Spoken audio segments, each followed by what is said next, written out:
This man saw 43 people die on his 7th birthday, got kicked out of his own party twice, came back to win by a landslide, then lost so badly it broke a 60-year record. Imagine being 7 years old on your birthday and watching 43 people die right in front of you. That's exactly what happened to Aubrey Norton on July 6, 1964. An explosion ripped through his neighborhood in Christiansburg, Linden, killing innocent people while little Aubrey was supposed to be celebrating another year of life. Most kids would need therapy for decades after something like that. But Norton, he turned that horror into fuel. He looked around at his poor neighborhood, at families crying, at the violence and suffering, and made a promise to himself that he would change things. This wasn't some rich politician's son playing dress up. This was a real kid from the streets who saw real blood and decided he was going to fight for his people no matter what it cost him. When Norton turned 15 in 1972, he did something crazy. While his friends were chasing girls and playing football, he joined a political group called the Young Socialist Movement. Remember, this is 15 years old. Most teenagers at 15 are worried about acne and video games. Norton was reading political books and going to meetings about how to change the government. His parents probably thought he was nuts. His friends definitely thought he was weird. But Norton didn't care what anyone thought. He had seen too much pain to waste time being a normal kid.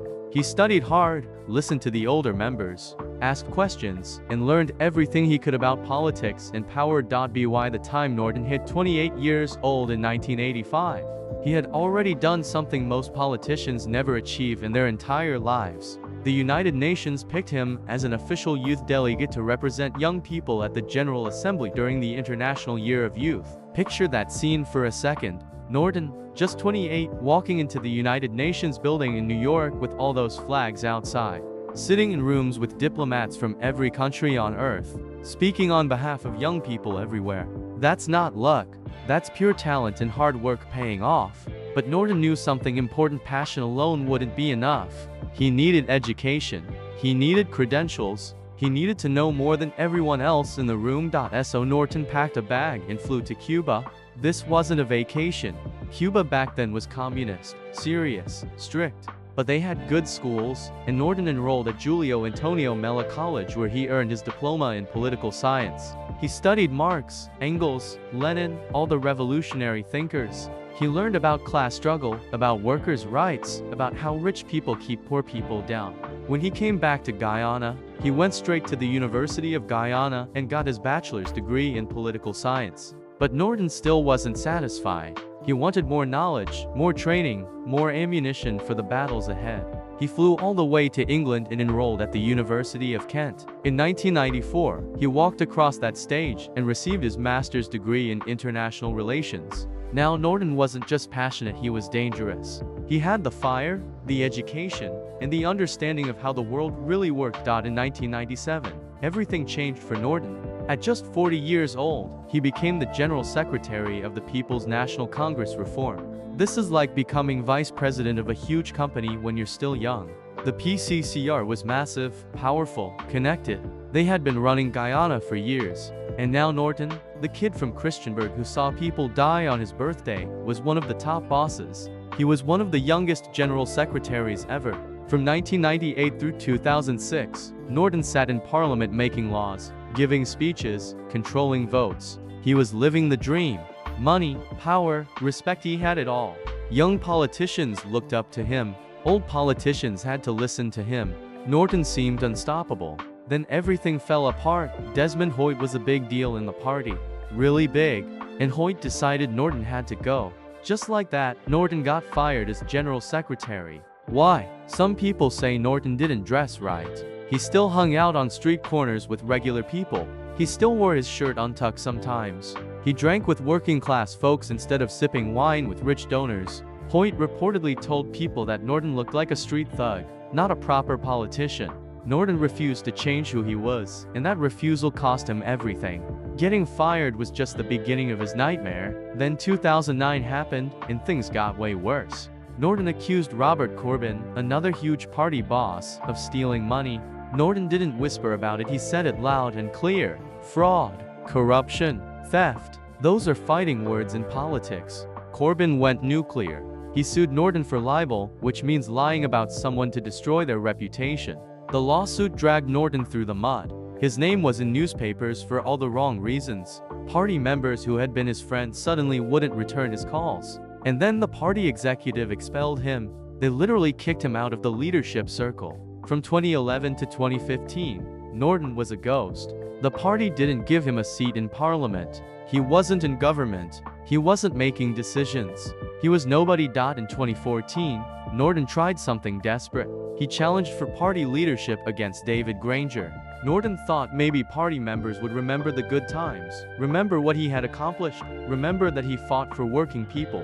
But Granger destroyed him in that election. It wasn't even close. Norton got embarrassed, humiliated in front of everyone.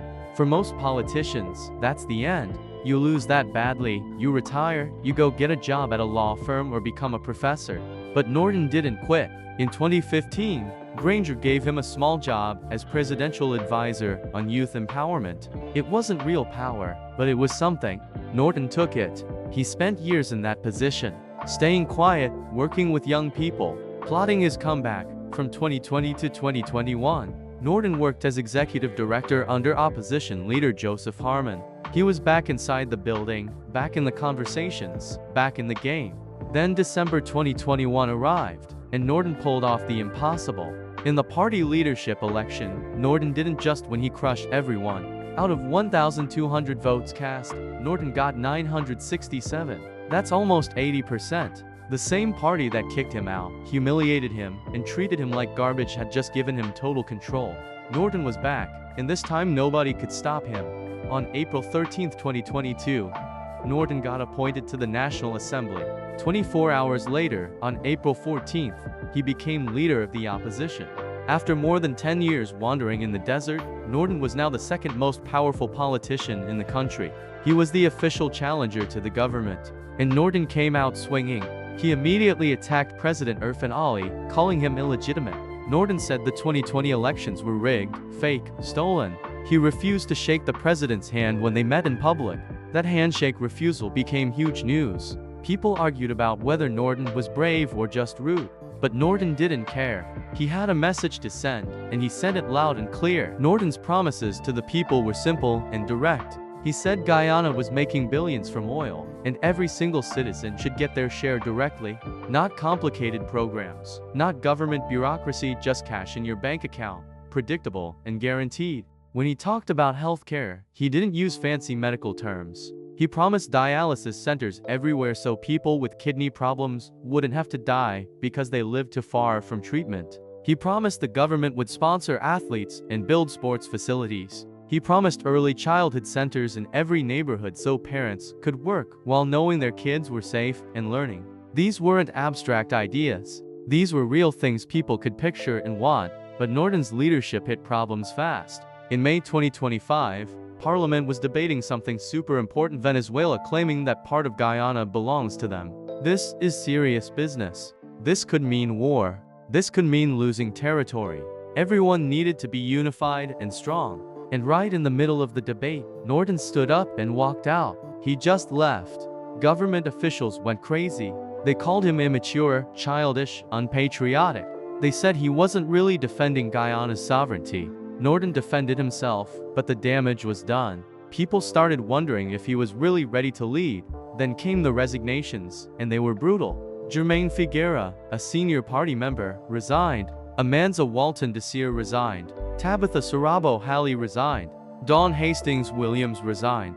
These weren't random people, they were important, connected, powerful within the party. Then Amna Ali, who had been general secretary, resigned and dropped a bomb. She said she was leaving because of how the party treated women. She talked about sexual harassment allegations involving a party member named Vanessa Kisson. Former Mayor Aubrey Norton resigned and said publicly that the party was bleeding to death, hemorrhaging members and credibility. People were jumping off the ship like it was sinking. Norton's response shocked everyone. He basically said he didn't see a problem. He claimed party leadership wasn't complaining to him. He acted like everything was fine while the building was burning down around him. Reporters asked him about the resignations in every press conference. Party members whispered in hallways. But Norton kept pushing forward. He believed one big victory would fix everything. Winning the September 1, 2025 presidential election, Norton became the APNU coalition's presidential candidate. This was his moment of destiny. After being fired, expelled, defeated, and humiliated, he was running for the biggest job in the country. He campaigned everywhere, shaking hands, kissing babies, making speeches. He promised change, transparency, oil money for everyone. He told supporters that previous elections were rigged, but this time would be different. Election day came, polls opened, and Norton waited for his victory party. The results were a complete disaster. APNU won just 12 seats total. A brand new party called We Invest in Nationhood won 16 seats more than Norton's party.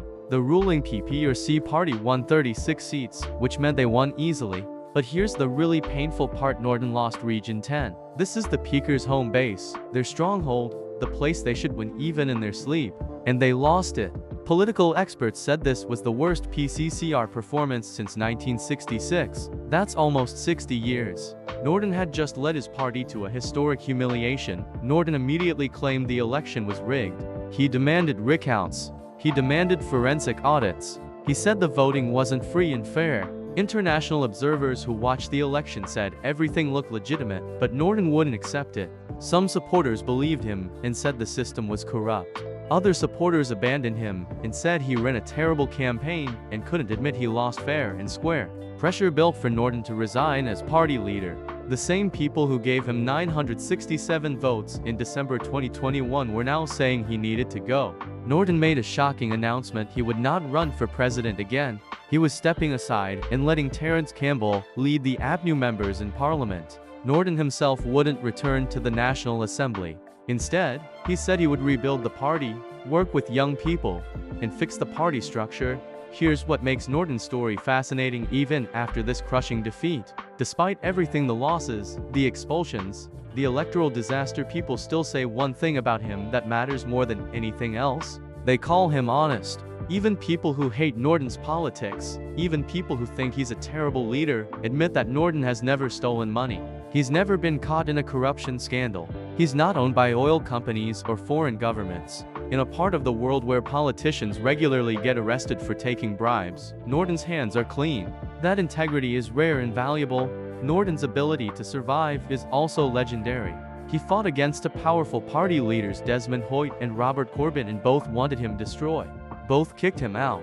Both humiliated him. Most politicians who fight their own party leadership once are finished forever. Norton fought multiple times and kept crawling back. He's been expelled, defeated, humiliated, sidelined, written off, and counted out. And yet here in December 2025, he's still leading the PCCR. He's still relevant. He's still in the game. Norton keeps his personal life completely private, which is unusual. Most politicians use their families to win votes. They put their wives and kids in commercials. They do family photo shoots. Not Norton. Nobody knows details about his wife. Nobody knows about his children. There are no family stories in newspapers, no photos at birthday parties, nothing. Some people respect this privacy. Others wonder what he's hiding. But no scandal has ever emerged. So maybe Norton just believes family should stay separate from politics. Norton is 68 years old now. Most politicians retire way before that age. They write books, give speeches for money, and play golf. Norton shows zero signs of slowing down. He's conducting a full party review to figure out what went wrong. He's meeting with young members to train the next generation. He refuses to lead street protests, saying he'd rather rebuild than make noise. Critics say he's too old, too stuck in the past, too inflexible to change with modern times. Supporters say his experience is invaluable and he's the only leader who truly understands working class struggles because he lived them.